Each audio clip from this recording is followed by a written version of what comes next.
Welcome to the Learn Biology podcast, where we break down complex biological concepts and make them easy to understand.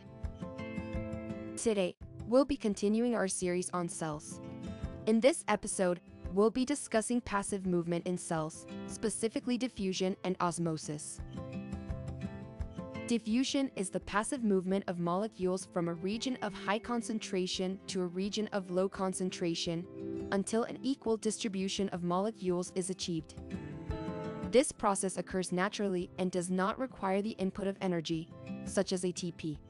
A real-world example is the diffusion of perfumes in a room. When a person sprays perfume in a room, the fragrance molecules will naturally spread out and diffuse throughout the space, from high to low concentration, until they are evenly distributed. Similarly, in cells, diffusion plays an important role in the movement of substances such as oxygen, carbon dioxide, and other small molecules across cell membranes.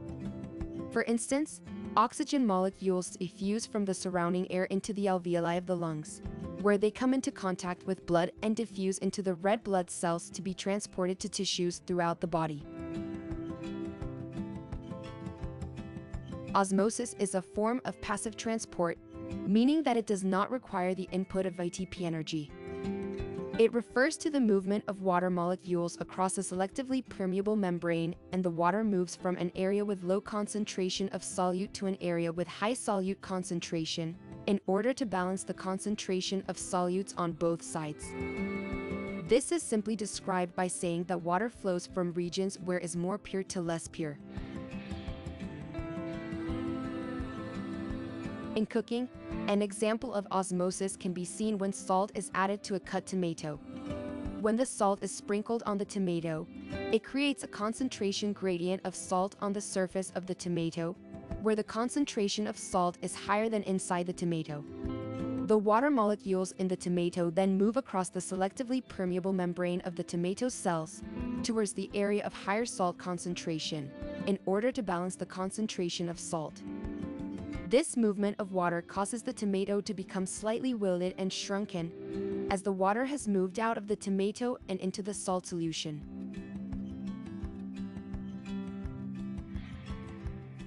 The term tonicity refers to the concentration of solutes in a solution relative to another solution. A solution can be hypertonic, hypotonic, or isotonic, depending on the concentration of solutes. A hypertonic solution has a higher concentration of solutes than another solution. If a cell is placed in a hypertonic solution, water will move out of the cell, causing it to shrink. A hypotonic solution has a lower concentration of solutes than another solution. If a cell is placed in a hypotonic solution, water will move into the cell, causing it to swell. The cell can actually break open, or lyse, killing the cell. An isotonic solution has the same concentration of solutes as another solution. If a cell is placed in an isotonic solution, there will be no net movement of water in or out of the cell. In conclusion, diffusion and osmosis are two important processes of passive transport in cells. Diffusion is the movement of molecules from an area of high concentration to an area of low concentration, until the concentration of molecules is equal on both sides. Osmosis is the movement of water molecules across a selectively permeable membrane, from an area of high concentration to an area of low concentration, in order to balance the concentration of solutes on both sides.